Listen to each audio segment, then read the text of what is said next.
Coucou les amis, c'est Mimi, j'espère que vous vous portez bien. Alors je vous propose cette vidéo qui sera un petit peu longue car elle regroupe à elle toute seule 3 recettes différentes. Donc 3 idées de biscuits pour la fête de l'Aïd qui approche à grands pas. Malheureusement, il m'est impossible de partager les vidéos chacune toute seule, sinon je serai hors time. Donc, pour ça, je vous mettrai en barre d'infos les minutes exactes qui correspondent à chaque recette.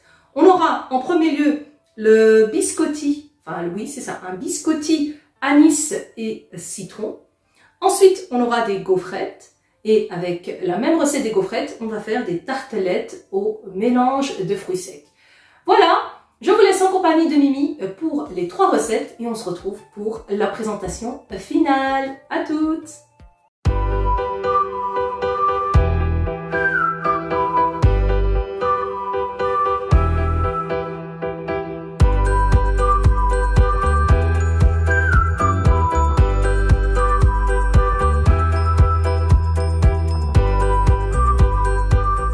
C'est parti pour la recette des biscottis au citron et à l'anis. Il nous faudra de la farine, de la levure chimique, du beurre à température ambiante, des œufs, du sucre. Donc ici, comme je vous ai dit, de la poudre d'anis ainsi que du citron. Il y en a 2. On va mettre que le zeste.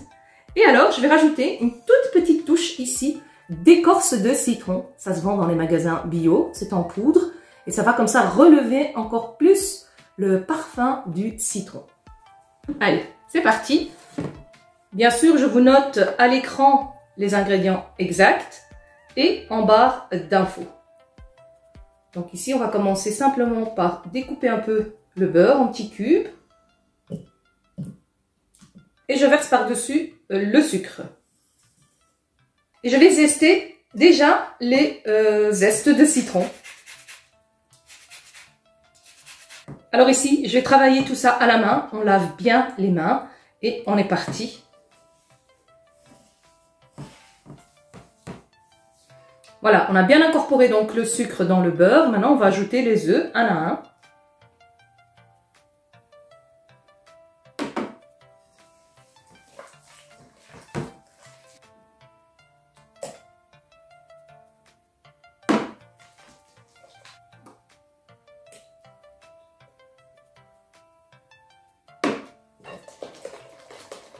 J'ajoute donc un tout petit peu d'écorce de citron. C'est bien sûr pas obligatoire, hein. Si vous n'en avez pas, vous ne mettez pas.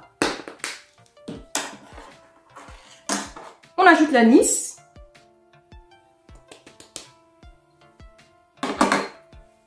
Et alors ici, j'ai versé la levure levure chimique sur ma farine. Et je vais verser progressivement et mélanger en même temps. Donc je mélange ici la levure. Et j'avance à chaque fois un tout petit peu. Voilà, et on travaille. Et on ramasse la pâte. Qu'est-ce que ça sent super bon ici. Les odeurs du citron et de l'anis. Un bon parfum. Voilà, et je continue jusqu'à épuisement de la farine.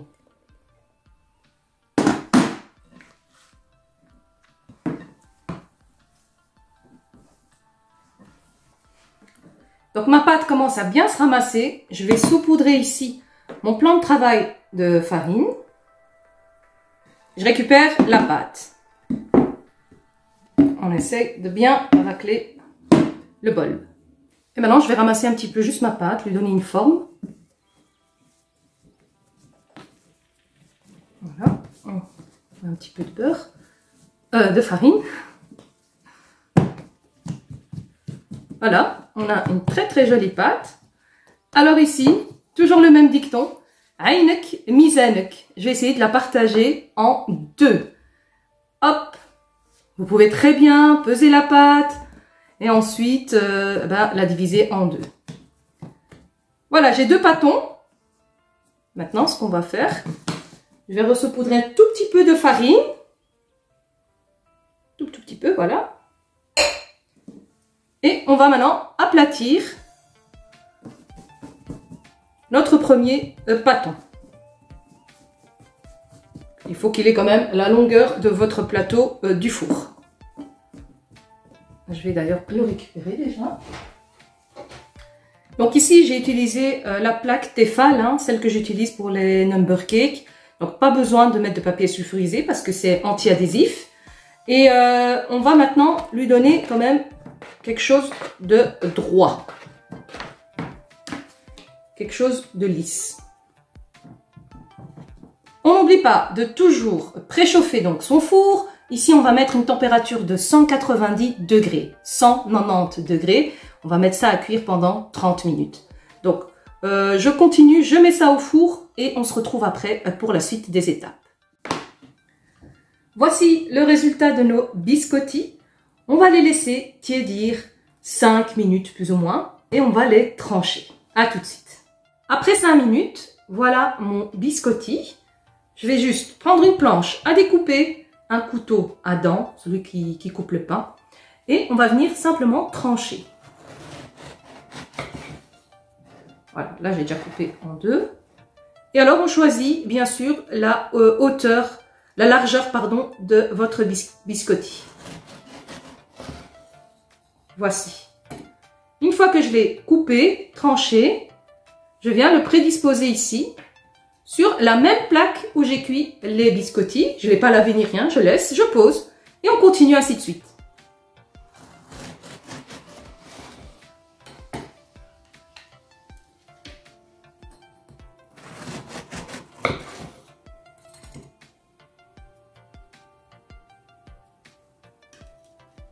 Donc ici, je vais continuer à remplir le plateau et on va enfourner à nouveau 190 degrés, 190 degrés pendant 5 voire 8 minutes maximum. Ils vont donc bien colorer vers le haut et également ils vont croustiller vers le bas. Pour ça, il faut mettre la chaleur tournante.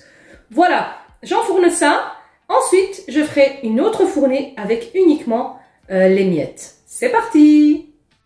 On a pu le voir que c'est une recette qui n'est pas compliquée du tout, avec des ingrédients qui ne sont pas chers non plus. Alors, le résultat final, le voici. On a vraiment un biscotti qui est bien grillé des deux côtés. Ça, c'est l'avantage d'utiliser la chaleur tournante. Si vous n'avez pas de chaleur tournante, à ce moment-là, vous les enfournez vers le bas.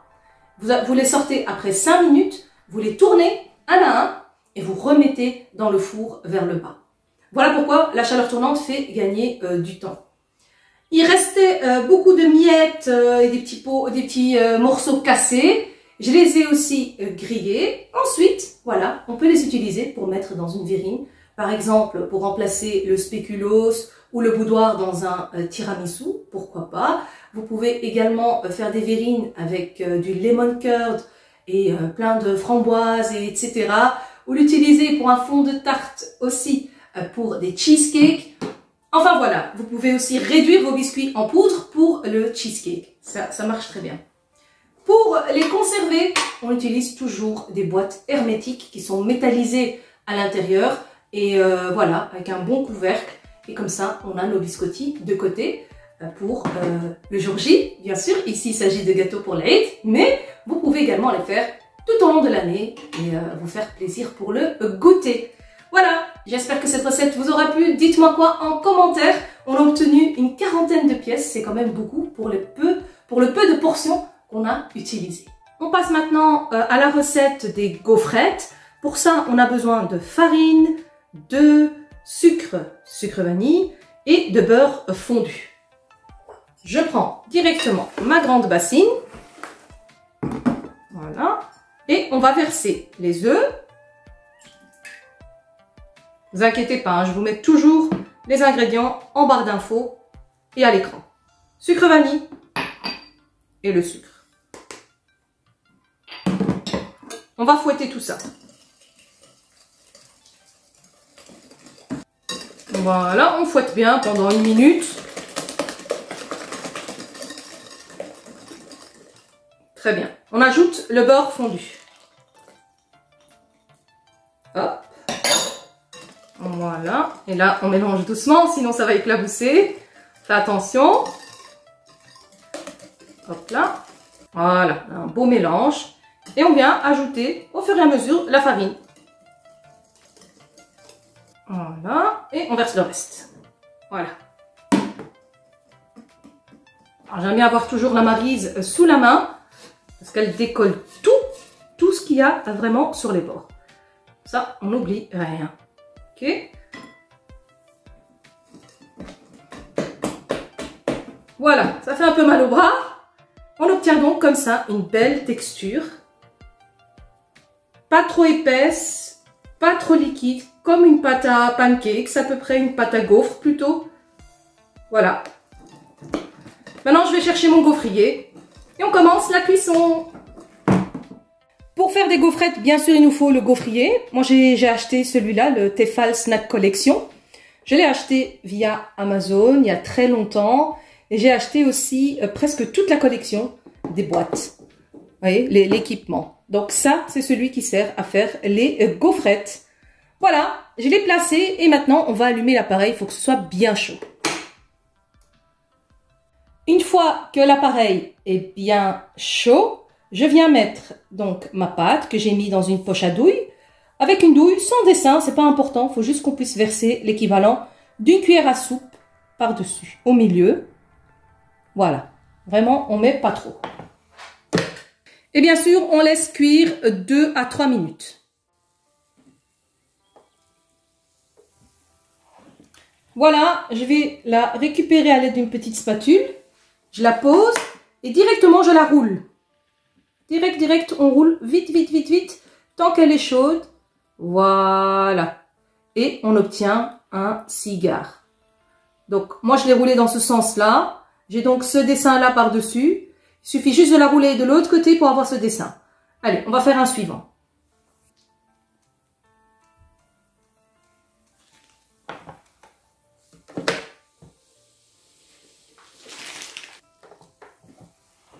Voilà, je la retire. Et là, je la roule directement également. Je l'enroule. C'est chaud, on fait attention. Hop. Voilà. Là, vous avez vu, j'ai enroulé l'autre côté. Là, on enroule directement et on obtient de jolis cigares. Je vais vous montrer encore une autre forme. Donc, ce tartelette. Pour ça, il nous faudra juste les moules à muffins. Pareil, on va mettre à cuire la pâte. Toujours l'équivalent d'une cuillère à soupe. Voilà, et on ferme.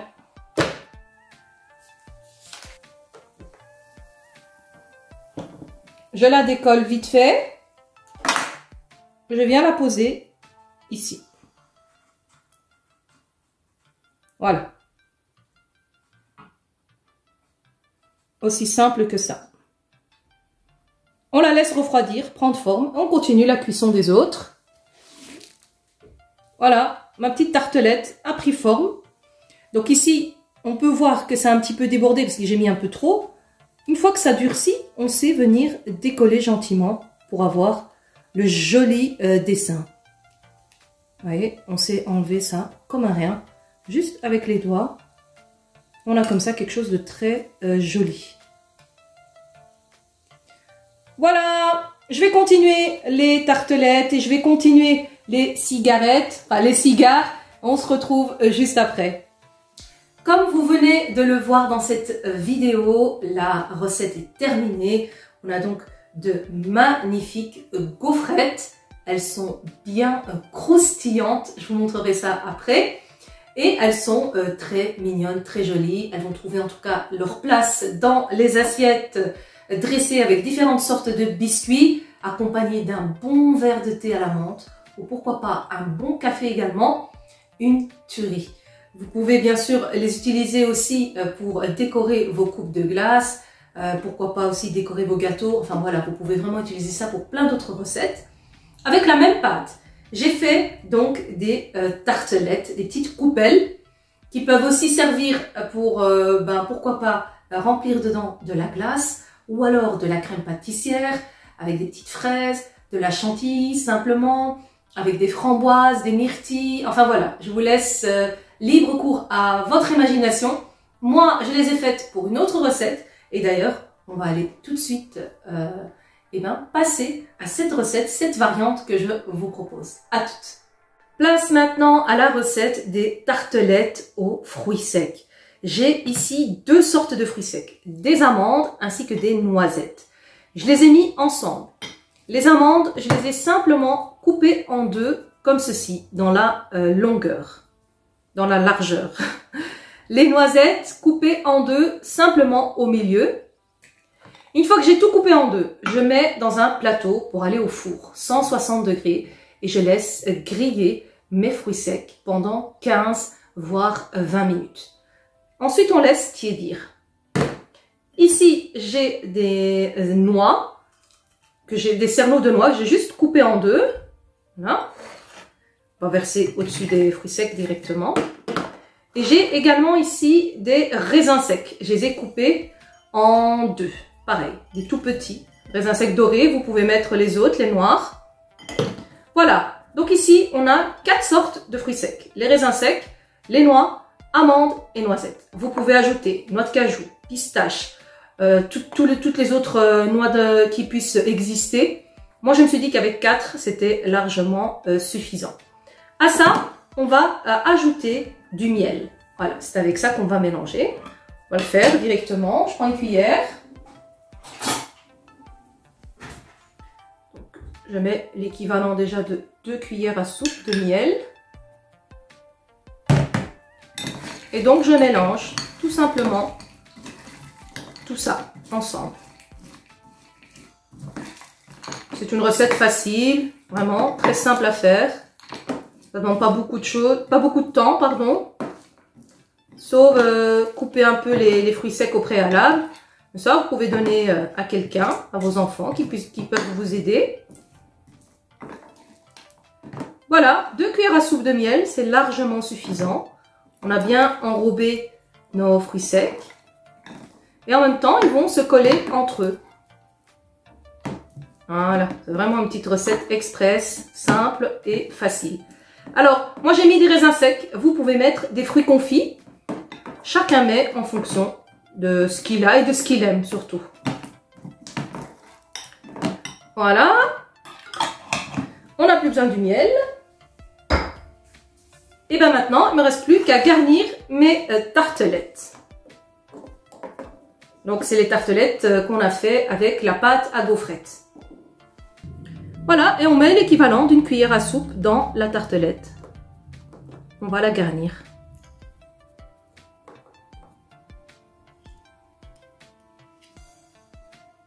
Voilà, une bonne couche. Je vais continuer à les remplir et on se retrouve tout de suite pour la présentation finale. Voici les amis une idée de biscuits pour présenter sur votre table de fête, notamment la table de l'Aïd qui approche à grands pas, Inch'Allah. Il ne reste plus que 4 voire 5 jours maximum. Alors ici, pour ce qui est du biscotti à l'anis et au citron, ceux qui n'aiment pas, vous pouvez remplacer le citron et l'anis par exemple par le zeste d'orange et la cannelle ou tout simplement mettre de la vanille. Les gaufrettes, comme vous pouvez le voir, vous pouvez les fourrer, les garnir, il y a plein d'idées, on peut faire plein de choses avec tout ça. Et on a ensuite les petites tartelettes fourrées aux fruits secs. Vous pouvez encore les décorer si vous voulez avec un petit glaçage juste avec du blanc d'œuf et du sucre glace ou alors du sucre glace et du jus de citron. Ça va rajouter, on va dire, un petit décor par-dessus. Moi, je les trouve comme ça, très sobres, elles brillent grâce au miel et ça va croquer sous la dent, croyez-moi. Pourquoi pas ajouter une petite boule de glace par-dessus et waouh, l'explosion de saveurs et de délices en bouche. Sur ce, j'espère que cette vidéo vous aura plu. Restez connectés, soit demain, soit c'est après-demain. Je vous propose aussi 2 voire 3 sortes, je vais voir en fonction de mes capacités. Cette fois-ci, ce seront des biscuits 100% cétogènes. Qui dit cétogène dit également biscuits pour diabétiques et pour personnes intolérantes au gluten. Que la paix soit sur vous, prenez soin de vous et à très vite pour de nouvelles ou de prochaines vidéos. Ciao ciao!